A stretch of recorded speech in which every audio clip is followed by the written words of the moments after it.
Welcome, everyone. Thank you for joining us for the webcast, Keys to Success in Understanding Merger and Acquisitions from the HR Perspective, sponsored by NGA Human Resources. This webcast has been pre-approved for HRCI and SHRM credit. Please be sure to attend the complete webcast in order to receive your credits. You will receive an email from HR.com within 2 business days, which will include your certification credit information. You may also log into HR.com and go to your View My Credits page where you can see the credits you have received. If you have any questions during the webcast, please click on the Q&A in your webinar controls and enter them there. A new tab will open in your browser with the webcast survey. Please be sure to complete it as soon as the webcast is ended. It is now my pleasure to turn it over to Naveed Kazra for a brief introduction of our speakers today. Hello, good morning, everyone. My name is Naveed Kazra. I'm the Director of Marketing at Nakisa. Today we have a pretty solid agenda ready for you. We're going to start off with the strategic drivers in mergers and acquisitions today, focusing on the current trends and challenges that exist in the market. We're then going to move on to understanding the impact on the workforce, looking at lessons learned and some of the keys to success with your M&As. Next, we're going to drill down a little bit into the role of technology in the M&A process. So what role can technology play, what role should it play, and how could it potentially help you improve time to integration?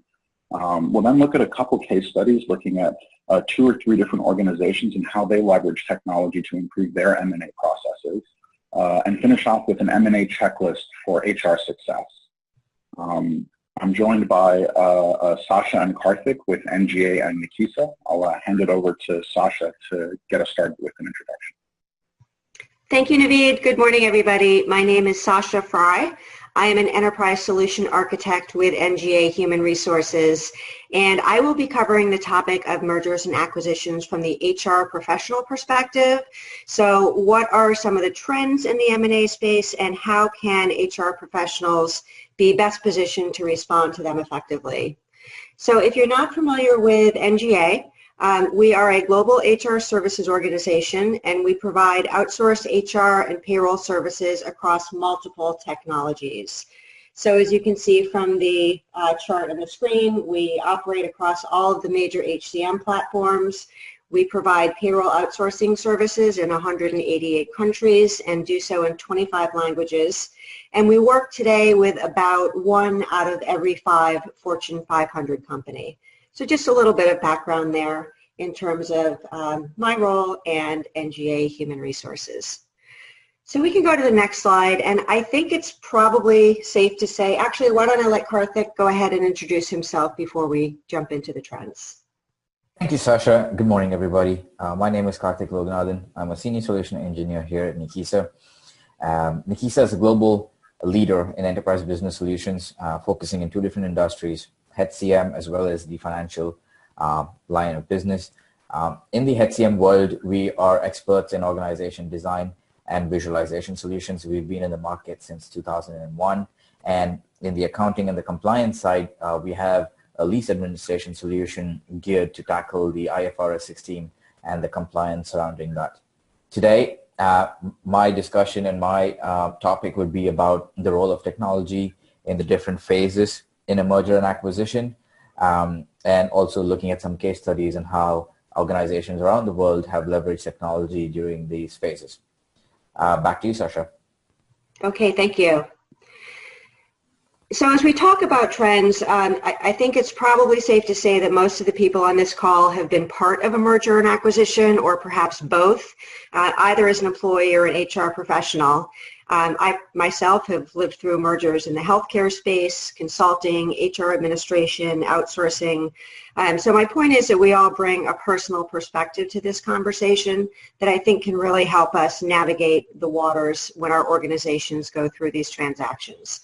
So just a few trends on mergers and acquisitions, and this information is from a Deloitte study that was conducted this year about what corporations and private equity investors are thinking about the M&A landscape in 2018 and 2019. So a few very prominent trends have emerged. First of all, that M&A activity is on the rise. Companies are sending strong signals that they will aim for more and bigger M&A targets in 2018-19, and that was a consistent response both among the corporate respondents as well as the private equity investors that participated in the survey. Secondly, geographic interest is shifting a bit. We still see over 90% of the respondents in this study saying that they will pursue global deals. That is up considerably from last year. And when asked about which geographic targets have the greatest interest, the regions that emerged as the primary drivers for M&As were Central America and Australia. So that's where we expect to see some increased activity in the upcoming year. Thirdly, cash reserves have increased. Companies are saying they have more cash on hand, and when asked about the intended use of that cash, 65% of the respondents said that they anticipated that the primary use for cash reserves would be to drive merger and acquisition activity. And lastly, that acquiring technology assets is the #1 driver for M&A activity. So we'll look a little bit more at the drivers, but technology acquisition has consistently been one of the primary drivers with the exponential technology and the growth and the diversity of the technology that's emerged over the last 10 to 20 years. We see companies looking specifically to acquire technology as a primary motivator. And if we slip to the next slide, we'll look at some of those other strategic drivers, technology acquisition being #1, very close behind expanding customer base in existing markets. So not necessarily diversifying the portfolio or adding into new geographies, but really looking at the existing markets. And then very close behind is, in fact, expanding and diversifying that product portfolio. In this area, we see a lot of industry convergence. So organizations involved in M&A activity that we haven't historically thought of as necessarily compatible. So we're seeing healthcare companies acquiring pharmacy chains and Amazon acquiring Whole Foods, and really a shift in the type of industries that are converging in the M&A space. At 12%, we have digital strategy, just really helping to maximize data assets across organizations and finding synergies in terms of that technology and digital space. And then finally, talent acquisition. Talent acquisition is at 9% in this particular survey, although it has doubled since last year's survey. So with very low unemployment, and with lots of industries saying that they simply don't have the ability to hire the talent they need, we're seeing an increase in the number of acquisitions that are really focused on talent acquisition.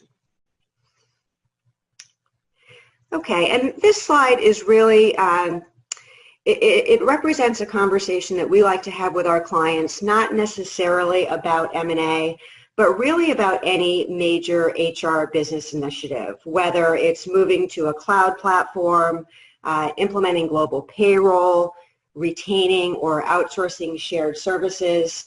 It just helps to frame the conversation through a lens that really lends itself to this conversation. So on the left-hand side, you have all of the competing demands on the HR organization in terms of markets and compliance and analytics and the ability to hire that talent. And then in the middle, we have what we like to call HR 2025. So we know that the HR landscape is changing very rapidly. We are moving towards a much more digital-driven, analytical-driven, highly automated HR landscape that will really change that service experience for all HR professionals and employees in the upcoming years. As an example, one of the things that we are working very closely on at NGA is touchless payroll. So we anticipate a service experience in not too many years that will literally fully automate the payroll process. So that just gives you an example of some of those things that are really going to be changing in the years to come. And then lastly, we want to look at the current HR capabilities. What is your level of expertise in your organization? Are your processes standardized and harmonized? What kind of technology gaps might you have in order to achieve that highly effective HR function based on all the changes that are taking place in the technology landscape. So that's just a lens that we like to look through in terms of some of these really big decisions that HR organizations have to navigate. So on the next slide, you know, in the course of business, NGA manages large, complex, mostly global HR and payroll engagements. So over the course of a 5 or a 7 or a 10-year contract, the majority of our clients do go through some form of M&A activity. So I reached out to our field organization, the folks who manage these relationships day to day and who have been through multiple transactions with our client base, and said, what are some of the primary lessons that you've learned? What can this audience today really use to help them navigate from a really, you know, real life perspective? So a couple things here, starting in the upper left. Early HR engagement is critical in the M&A discussion. HR is ground zero for how your employees will be affected by the transaction, and therefore how it will be perceived both internally and externally. So really the number one criteria that our folks have indicated for a successful engagement is really getting HR involved at the table very early in the process. And secondly, timing is critical. So although we tend not to have direct control over the timing of these transactions, there are a lot of impacts to payroll, to HR, and will almost always present some level of data continuity challenge. So some examples here: will, based on the timing of the acquisition, employees have one W-2 or will they have two, or other in-country tax documents? Will year-to-date 401k balances be visible on pay slips, and will the new entity ensure that IRS limits are not being exceeded? And likewise with garnishments, will garnishment data present on the new pay slip? Not necessarily a legal requirement, but if employees are used to seeing that on their pay slip, they're going to want to, you know, understand the impact if anything's changing. So anything from the employee perspective on the pay slip or pay dates, if they're changing, really need to be communicated early. And then lastly, will wage limits carry forward with the new company? And so thinking through the implications strictly based on timing is going to be really important. Organizational structure is something that our partners at Nakisa will be addressing in this program, so won't comment on that except to say that clearly new locations and new positions will need to be created in your org structure. Tax implications is a big one. So will successor rights apply if you have a union represented population? That would impact how the data is loaded into payroll, because the year-to-date dues and remittances would need to carry forward. And then secondly, early and close coordination with your tax vendors. And this really goes for any third party that might be managing taxes or garnishments or I-9s or unemployment. Any third parties that are within your ecosystem need to be brought into the equation quite early. As far as operational disruption, what I'm really referring to here is that most of these transactions will include a period of time when employees need to have access to the old systems as well as the new systems. And if legacy systems are connected to Active Directory, their access may terminate when they are loaded into the new system. So thinking through that window of time when employees will need dual access and looking for any potential roadblocks in terms of making certain that they can access multiple systems at once. And lastly is really preparatory. Maintain a up-to-date interface list. Make sure that you have everything in a single location and that you know exactly what your interface landscape looks like. And secondly, maintain an M&A checklist. We will talk about some checklist items towards the end of this program, but we have a detailed M&A checklist that we work through with our clients. And whatever documentation you're using, having all of the pertinent information about your organizational structure, your FEINs, your pay cycles and interfaces in a single location is really going to prepare you well when the organization comes to HR to start collecting this information, and obviously we'll be relying on a lot of data. So hopefully that provides some good practical guidance in terms of how some of these HR challenges might present themselves. And lastly, I'll just cover a couple keys to success before I turn the program over to Karthik. The respondents in our surveys have indicated pretty consistently that successful transactions use non-spreadsheet-based technology tools for integration purposes. We're not talking about the early deal stages here. We're really talking about post-deal integration. But 63% say that they use these technologies and they can aid the speed with which the transaction proceeds, reduce costs and conflict, and they really help to address some of the major areas of concern from an HR perspective around change management. When are you communicating with employees and how? The quality of the data, capturing synergies, making certain that all of the benefits of the transaction are realized and are transparent early on in the integration process. So I will pause here. I'm going to turn the program over to Karthik. We'll come back towards the end and talk about some of those checklist items that I referenced. But at this point, Karthik will spend the next 20 minutes or so talking about some of these technology tools and their advantages in a little bit more detail. Karthik? Perfect. Thank you, Sasha, for that insightful look into the drivers and also some of the main reasons as to why an M&A deal happens today in this ever-changing marketplace. For the next couple of minutes, I would say 20 minutes, we will look into how technology can help us in M&A, right? Let's start off by introducing technology into this whole concept and then having some live examples on how it's being done today. So as we know, technology today permeates almost every facet of the deal-making process, right?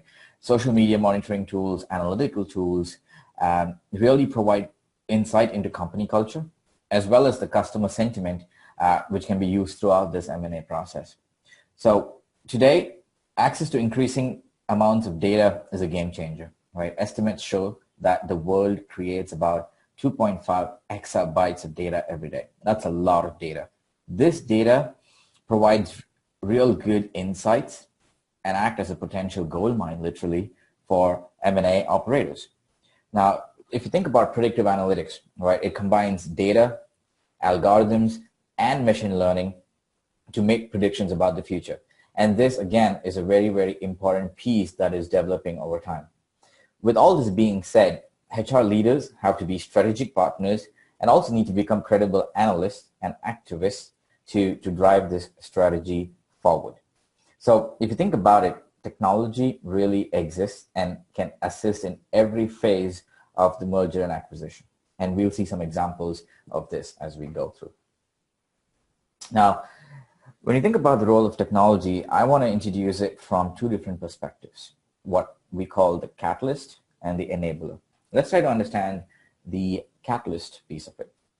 So technology disruption is obviously introducing new business models, right? The way we work change, and it's basically forcing traditional companies to up their game. For established players and these industry leaders, staying ahead of the industry is a must, right? We have to challenge startups, new innovators, etc. Now, this is where M&A can really level the playing field and open the door to other opportunities. As an example, one of our retail clients acquired a beauty division of another client, and this really helped them to achieve new revenue streams and overall increase their customer base by over 50%. So from a catalyst perspective, this is how technology helps in the M&A and how M&A can level the playing field. Now, let's look at it from the enabler perspective, which really means, yes, you're going through an M&A. How can technology actually help you accelerate this M&A process, right? Today, 58% of the executives confirm that technology is a key enabler to unlocking merger synergies. and actually challenging new market entrants. The quality of the resulting IT environment plays a huge role. Even though we have so many new technologies and new tools and analytical insights coming in today, the truth of the matter is many organizations still have legacy systems. They have legacy systems for billing, provisioning, and various other functions. Integrating first and then modernizing later of your IT landscape and your technology is not actually a winning strategy, right? So the best practices indicate that it is better to transform your IT landscape as you're going through this merger and acquisition, because every dollar that is being spent on integrating first with these legacy systems and then upgrading all of these systems again is actually a loss, right?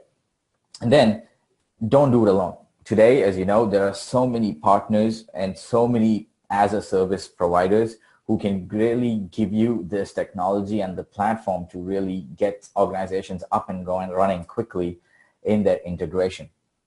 And just not in the integration, but also in the due diligence, the target screening, and so on. So when you look at it from an enabler perspective, if you do not use the right technology, it can really hurt your M&A process, and we'll see that a little bit more in depth. Now, one of the quotes that we came across here from Harvard Business Review is the dirty little secret about M&A is that human dimensions and culture are at least as important, if not more critical, than the strategy, the price, and the positioning. So to Sasha's point from earlier, yes, technology is going to help you in accelerating and help you in this whole M&A process. And one thing to keep in mind as we go through this process is about the company culture. It's about the human dimensions and the talent pool and other things like that, which will look again in depth. So if organizations actually forget to take a look at this culture that they're acquiring, if they do not assess for vulnerabilities, and if they do not have enough knowledge about the talent that they're acquiring by merging with this company or acquiring another company, they actually can end up in a very tough situation. There would be a need for sporadic talent hiring. There would be competing cultures within the companies, and these can, most of the times as we've seen, can be irreparable. So company culture and the human dimensions are a very huge piece of it. And the reason why I bring up this today is, again, there is technology that can help one to understand the talent spread of the company that they're going to acquire. And this usually happens in the due diligence phase. Now, let's look at some success criteria, right? We all understand that speed is key. For those of us who've been through a merger and acquisition or even been a part of this process, helping our organizations to go through this change, we understand that speed is really key. Now, I would want to start off from the first factor here, which is creating a formal integration strategy, right? Processes have to be put in place to execute on that strategy. Now, we have to be ready and be effective to meet the business demands of these acquisitions. Now, the second factor would be to avoid delays. Now, if you think about it from an ROI perspective, usually when organizations go through mergers and acquisitions, etc., it's done for a very specific reason: to meet the strategic objectives, number one, to meet the ROI, to meet the the financial numbers, so on and so forth. And usually in these mergers and acquisitions, there are a lot of venture capitalists, joint ventures, etc., and they would need to meet the ROI in a timely manner. So during every phase, there is an ROI that's supposed to be met, and if there are delays, and if that ROI is not met, then it's a chain of problems that's going to be tough to handle. Now, I think we all understand that overall M&A has always been painful, just in terms of its processes and working with the manual Excel sheets, going through data conversions. It's very manual and it's very long, right? And it's usually done by multiple functions or multiple departments within an organization. And just keeping all of those functions in sync is itself a huge task.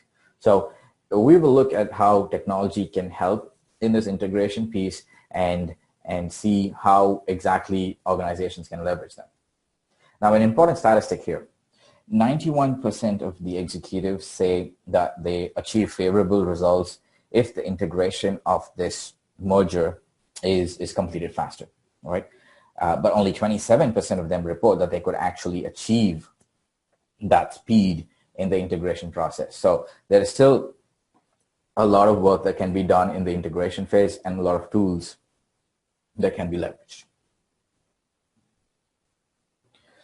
So this chart here explains the different phases, right? It's classified into two different stages and the different phases that constitute an M&A process. The text highlighted in blue and actually in bold enlists the major HR functions and also enlists the spaces where technology can help. So let's look at that one by one and see how we can go about handling them better. So stage one is the strategy and the planning phase, right? This is where HR functions can add a lot of value, both in target screening as well as initial due diligence. So as you look at the organizations that you would want to acquire, and if you want to see if they are actually a good fit, some of the questions that need to be answered are, is this going to solve our talent issues? Or what are the risks if we do end up acquiring this company? What is this company's culture in general? So these are very, very important questions as we can understand. And there are tools in the market that can help you understand the talent population very cleanly and very accurately. So we can do a very good due diligence to understand that if by acquiring this company, does it solve our talent issues, or do we need to do something else? Now, this brings up a very important point. Many organizations today don't enable or don't involve HR in an early stage in the merger and acquisition process. Now, this very example that we were talking about, due diligence, itself highlights the need for HR to be on the table for these important strategic conversations, right? Rather than wheeling in HR late just to sort out pension issues and pension problems, it would be good to have HR and HR-related functions in the deal steering committee, right? So that is in the phase two, which is target screening in the strategy and planning stage. Now, if you look at stage two, which is execution, let's look at some important functions here. Let's start off with due diligence. Now, again, HR is responsible for strong due diligence and also for the integration planning that is towards the end of this phase. Now, this is where technology can really show their effectiveness, right? They can really support the processes and the change management that plays a very, very critical role. I want to call out Hanelly here, which is Nakisa's solution within organization design and to handle your mergers and acquisitions. And using Hanelly, one can easily integrate the acquired company, do a post-merger integration, handle and have clear insights about the talent pools, and also have an intuitive platform to actually perform the cross integrations, right? By doing this, one can easily leverage the synergies and understand the impact of the merge structure. Now let's look at phase four, which is the integration phase, right? This involves change management, the communications, and actually the operational pieces with your core HR systems. Now, this phase, I think all of us would agree, can be the toughest phase in an integration of a merger and acquisition. So if we use the right technology here, it can really bring out the ROI, right? So things like supply chain consolidation are addressed, cost reduction is implemented, and also org design should be taken to the next level. Again, HR functions are expected to play a very key role, but also take advantage of software solutions. Now, let's take a live example here at this point. One of our clients, they were expanding their business and they wanted to get into the South American market, so they opened a subsidiary office in Mexico. So they were able to use a tool like Hanelly to exactly understand and kind of model how their organization structure is going to look. What are the kind of talent they need? What are the different position counts, head counts, and all of those key critical HR metrics that they need, and they were able to actually see that organization even before it was actually implemented. Now, What is the advantage of doing this? I think the most obvious advantage is you're able to understand the impacts on the consequences, right, in terms of critical metrics like budget, headcount, position count, etc. And then you're also ensuring that your top talent and also the right talent sits in the right positions. And this is very, very important when we talk about organization design and taking the organization structure to the next level. So let's move to the next phase, which is, the last phase here, which is the exit phase. Now, usually in a merger and acquisition, yes, there's an acquisition happening. It's a positive act. There are more jobs created, and there is a growth in the market for that organization. But the other side of it is there are some positions that are termed not strategic. There are a few positions that are no longer needed, and usually they are carved out of the organization, a divestiture, put in simple terms. Now, during this phase, it's very, very important not to lose your top talent, right? Yes, you're getting rid of a few positions. Unfortunately, you're getting rid of a few resources as well. But in this phase, one has to ensure that top talent is not lost. So again, the use of technology here is very, very important to have a good grasp of your talent pool and make sure the right decisions are taken. So again, Hanelly can be used here to make this whole process efficient and in turn saving time and money. Now, going to the next slide here, I just want to look at it from overall perspective. As we know, every organization has a strategy, and a process. The strategy keeps changing as the markets keep changing. That's fine, but the process remains there and only evolves to become more efficient. Now, what's important to understand is technology can integrate and can indeed help assist the strategy as well as process, enabling this whole M&A process to be accurate, to be faster, and to be more transparent, giving confidence to all of the employees going through this process. Now let's talk about integration a little bit more in depth. I just want to call out a few of the specific tasks that one goes through, and this can be done by different functions usually in an organization. But on a high level, when you talk about integration, the top three things that we need to think about is how are you going to manage this data, right? Company A is acquiring company B. They have two different systems. Their data models are different. How does this happen in a smooth fashion? How does everything work well so that there are no disruptions?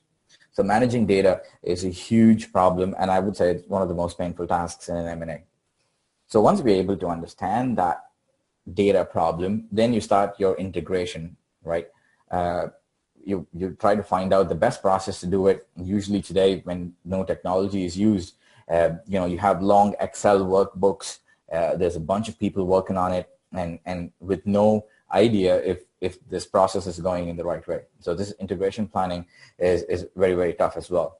And then finally, you need to communicate to the teams and to the general audience, your employees, as to how this new company would look like, right? How does my management structure look like? What constitutes the top 5 layers of my company, and things like that. So this time to integration is, there's a very common saying: mergers are won or lost in an integration phase. So if these 3 steps are not carried out properly, there's a very good chance that the merger is not trending in the right direction, right? So in the next step, I want to show you how technology can help in each one of these steps. So let's talk about managing data. As I said, different data models, different HR systems. How does one, handle this smoothly? So I would call it visualizing your current organization. So Hanelly can help you, number one, visualize your current org structure. And what I mean by this is just by integrating with the solution, you will be able to understand who reports to whom, where are my key positions located, what kind of talent pools do I have. You have clear dashboards indicating, looking at your organization from different perspectives. What is my gender to pay ratio? How is my workforce distributed globally? Am I being compliant to the different regulations, and so on? So you're able to visualize the current organization structure. Now with Hanelly, you not only visualize your structure, but you also visualize the company that's being acquired or the company that you're doing some due diligence on, right? So you can imagine this as in your screen, you have two panes and you're looking at two organizations, and you're able to kind of simulate and look at how your final organization would look like, right? So this is very, very powerful. And the very fact that it's intuitive gives you so much power and so much efficiency in terms of time. Now, data conversion. Again, this is a very big step. Using Hanelly, you will be able to merge the two data models and reach the data model that you would want to deal with as a merged company. And this is usually a very painful task done manually, as I mentioned earlier. Then, reporting to leaders. So usually in a merger and acquisition, there's something called as a closeout phase. And with that closeout phase, one needs to depict and showcase how the final organization is going to look like. This is needed for compliance purposes and many other purposes. So if you're able to have a solution that you can quickly use to design your first 5 layers, the first 3 layers of your organization, and in some companies, some mergers, this can be thousands of positions, right? If you're able to do that in an effortless way and in an intuitive way, you're saving a lot of time here. So reporting to leaders is very, very key, which in turn has its effect that, you know, you're being transparent about this merger. All of your employees are confident about this merger going through, and you're able to, you know, maintain that company culture, which is very, very important. Now, I just want to summarize really quickly here. When you talk about mergers and acquisitions, especially from an integration piece, starting early is very, very key. Now, in the previous slide, we looked at the different phases. What's important to understand here is that these phases need not be iterative, meaning you can perform activities in parallel. As an example, the integration activity should actually begin towards the early in the due diligence phase, right? And then it can expand through the pre-close as well as the integration planning phase. Now, because this is the most longest piece of a merger and acquisition, starting early is very important. Try to use the right tools within each phase that can help you go through and achieve this whole process faster and more efficiently. I mean, today, integration team's capability is very, very important. You want to make sure that you have the right resources working on this process and they have the right amount of knowledge, and it's very important to power them with the right technology so that they can achieve the objectives of this integration. And as I was, talking about Hanelly in the previous slide, I just want to give a quick summary here. So using Hanelly, one would be able to shorten the transition period, which is basically the integration period, and go through that whole process really fast, visual, interactive, and clear. You're able to visualize your organization structure.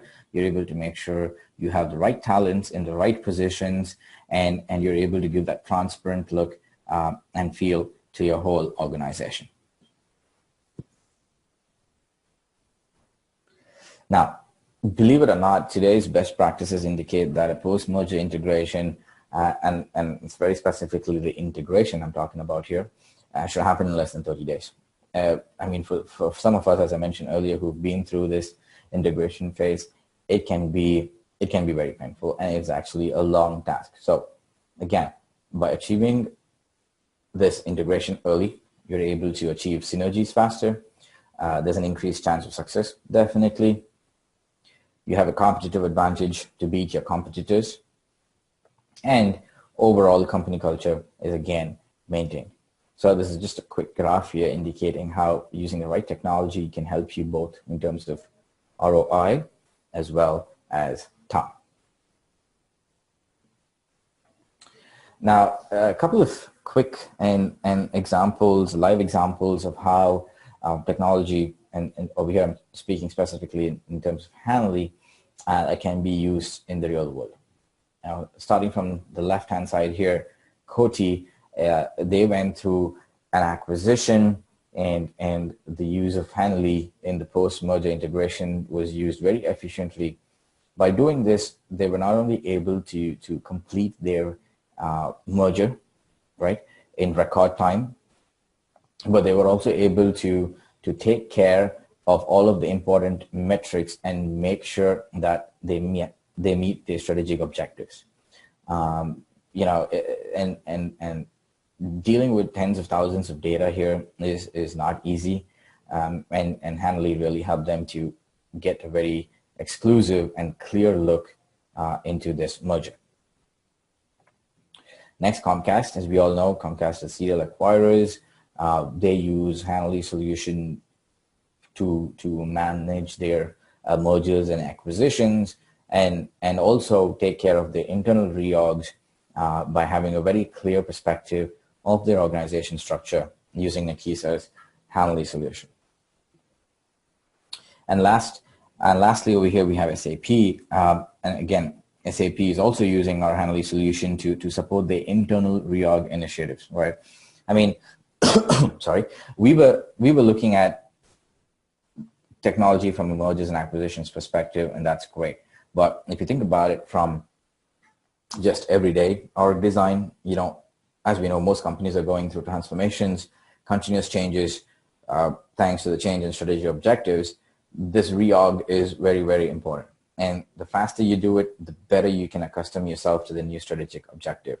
So a solution like Hanelly can also be used for, you know, basic everyday reorg needs, whether you're expanding into a different geography, whether you're creating shared service of excellence, or whether you're going through a reduction in force. Whatever the case may be, there are tools out here in the market that can help you through this journey.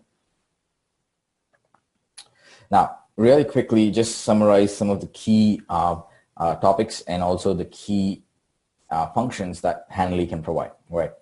I think the number one thing is the data model, as I was saying earlier. The very fact that you can merge, cleanse, and normalize these two different data sets into one data set and have a very clear picture of your organization is very important. Deep analytical insight with dashboards and filtering. You know, able to quickly generate a report with a couple of clicks actually exists. And this is really, really powerful, especially for the HRBPs and the HR functions when they have to provide these reports to their business leaders. And you know, by this, you're able to understand your organization very clearly. When you're creating models and when you're trying to come up with the best fit model, sometimes you have to create multiple models to see, you know, is version A better? Is version B better?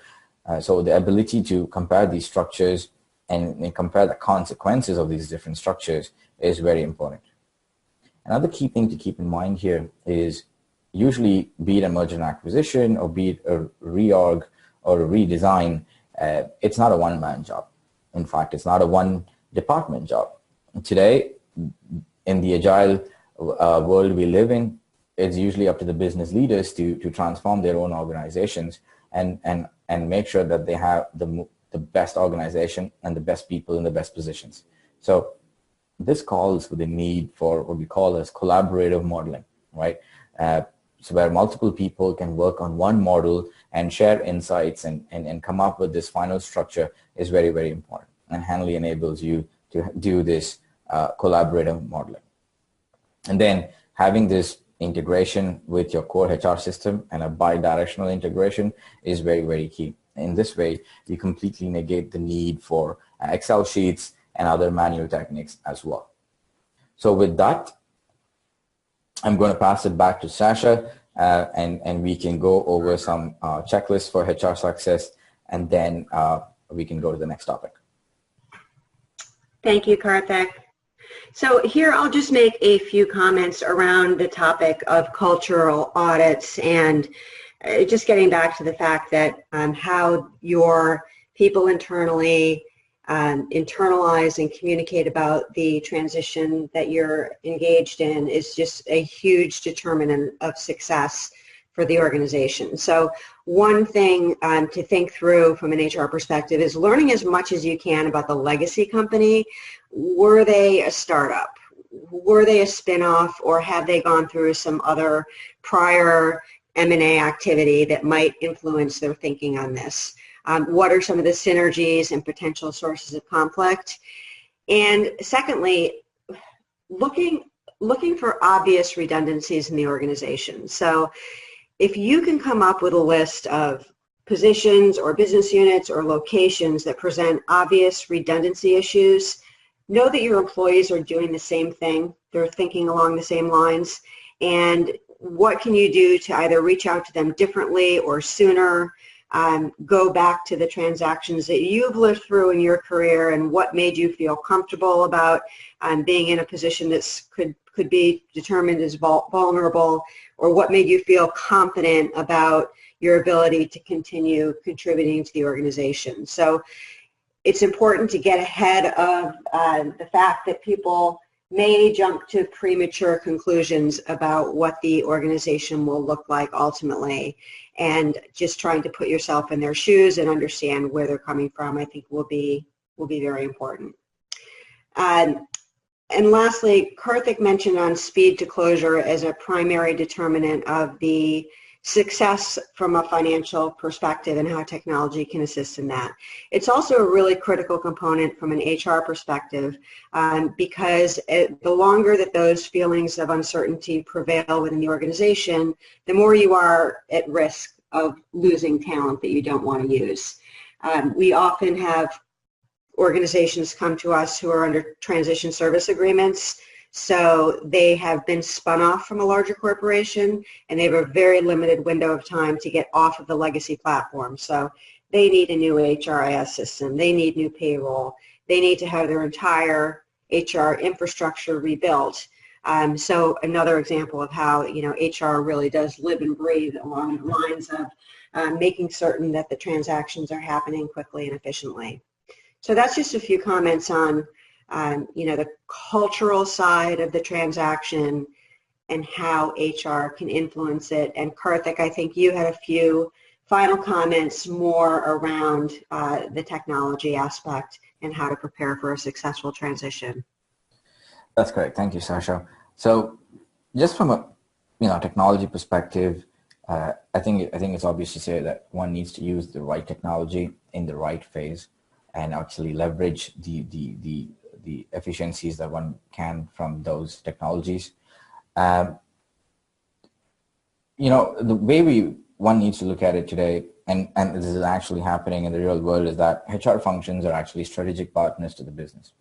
Gone are the days where HR functions are told what to do and they just carry out a set of tasks. Today, HR, I've seen in some organizations, are actually the drivers for change and dictate most of the processes around an M&A. So let's keep that in mind and make sure that the trend continues where HR plays a very important role in the organization. So with that being said, we'll look to see if we have any questions.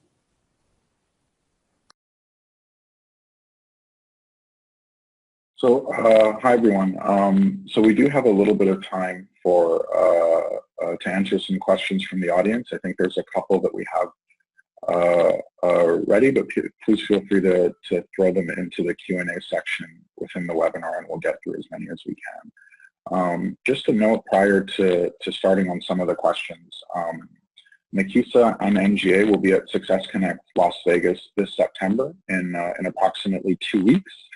To visit NGA, you can come by booth G4. NGA has a session on Thursday, September 13th at 9 a.m. Talking about the future of payroll and payroll and HR integration. Nakisa will also be at Success Connect. As you know, Nakisa and NGA are partners. Our booth is booth G11. And we also have a session talking about how SAP simplified their internal org design processes. Our guest speaker will be Ralph Schneider of SAP. So let's get to a few questions. Let's see, 1 second. Okay. So Sasha, I have a question I think might be better for you. what are the biggest risks and how can HR influence them? I'm assuming this is during an M&A. Yeah, sure.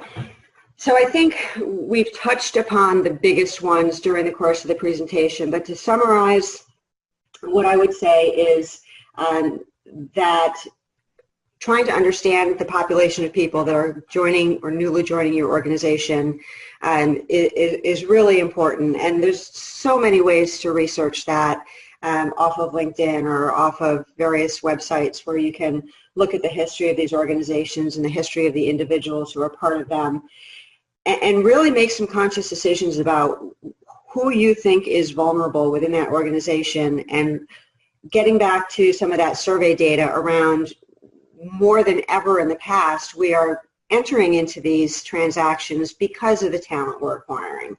Remember that statistic in the Deloitte survey doubled from last year. Unemployment's very low. There are so many more technology jobs that are hard to fill. If your organization has their eye on human capital acquisition as part of their strategy, it is a critical HR function to make sure that that's not lost in translation.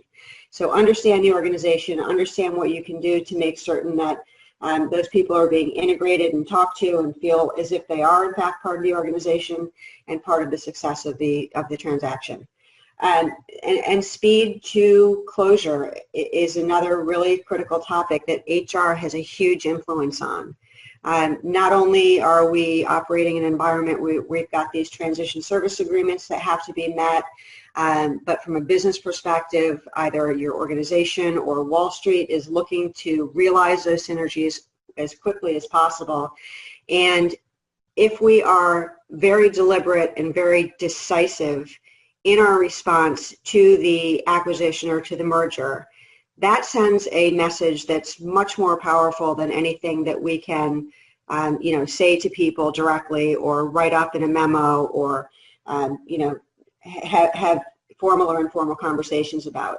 If they see the results and if the results are such that it is lending to the financial success of the organization, which is the intent of any merger and acquisition, why wouldn't we want to realize those synergies and those advantages sooner in the process rather than later? So if I had to summarize it, I would say that those are probably the two most critical things that HR can do to lend to a successful merger or acquisition. Hope that helped. Yeah, that's great. Thanks, Sasha. Actually, I think we have another one that we could just continue with you for maybe one more question. So what small things do companies typically overlook directly after an acquisition that can potentially cause delays in the integration? This may have both a HR process and a technology response, but maybe you can get us started. Yeah. So one thing that I would say is, immediately after a deal closes and the integration begins, there's going to be that need for an overwhelming amount of data from HR. So going back to some of the lessons that our folks have learned from navigating these waters with our clients, having that data organized and ready to go is really important. So again, we have an M&A checklist that we're happy to share. We have also examples of how to maintain up-to-date inventories of interfaces and other critical data. But one thing that could potentially be overlooked and cause issues from an HR perspective is not having good access to the right data.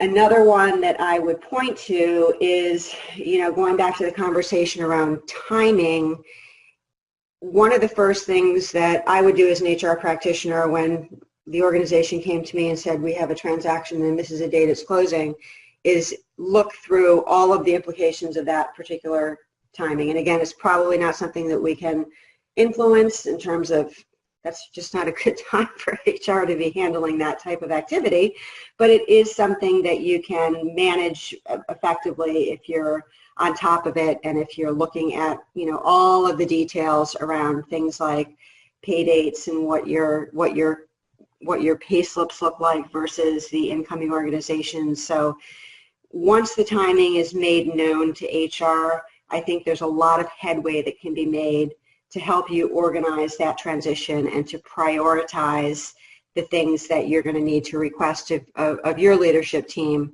to deliver for the HR function. Fantastic. We seem to be getting quite a few more questions that look to be focusing more on the HR side. I think this one's kind of a continuation for you, Sasha. What, if any, is your experience in saving or maybe retaining acquired HR staff? So I would say in the short term, in my experience, tends not to be a huge amount of disruption, only because you've got potentially duplicate roles, but you also have very different cultures, potentially, processes for sure, technology almost definitely in place that is very specific. And until such time that that environment consolidates, generally speaking, I'm seeing more organizations than not retain a good population from both organizations. Now, clearly, there are going to be redundancies within HR as there are within any other business unit in your company. And over time, for sure, that will change. And how it will change will depend on whether the governing organization is centralized or decentralized, whether they're outsourced for HR and payroll services. Are they using an organization like NGA to do all of their payroll processing and HR transactions, or do they have their own shared services center or internal staff to manage that? So kind of a two-pronged answer, but I would say short term, in my experience, not a lot of HR disruption, but long term, you know, certainly some streamlining of the HR function for sure. Great. Now I have a more technical question potentially for Kartik. So during the M&A integration process, you spoke about using technology to improve. How important is the integration of that technology with an organization's core HCM system like Workday or whatever? Perfect. Thanks for that question. I think it's of real importance, or I would say it is one of the most important things to achieve that integration between the core HR systems that are being used. So if you think about it, companies going through mergers, 9 times out of 10, they have different technologies. The company that's being acquired can have a different technology than the company that's acquiring it. So considering the fact that this whole integration phase has got to deal with data, having access to that data quickly and easily is very, very important. So let's say, company A has SAP and company B that's being acquired has Workday. Now, if you're not able to leverage data from these different solutions and able to integrate it faster, you're going to lose more time in just pulling out data from each one of these systems, or pulling out data from one system and just blindly dumping it into the other system. It's very, very complicated in the real world. But again, the use of technology like Hanelly can really help you achieve that, because Hanelly has native integrations which can pull data from SAP as well as Workday, and then provide you this unified platform where you can decide the final data structure and the data model and the organization structure itself. So an easy way to connect to your core HR system is really, really important. But there exists technology, and one can leverage them very efficiently. Okay, I think we're at the end of the hour. So thanks everyone for joining Nakisa and NGA on this webinar. If there are any questions that weren't answered, we'll follow up after. I'd like to thank our presenters as well as all of you for joining us today. If you'd like to view this webcast again, the archived recording and slides will be available on the hr.com website for up to 7 days for our free members and without restriction for those with certification membership. The webcast credit will show in your hr.com account within 2 business days. We will also send you an email with your credit information. Your feedback is important to us, so please take a moment to fill out the exit survey that opened in a new browser page on your computer, or click on the link to the survey in the chat area of your webcast controls. This concludes our webcast. Please enjoy the rest of your day.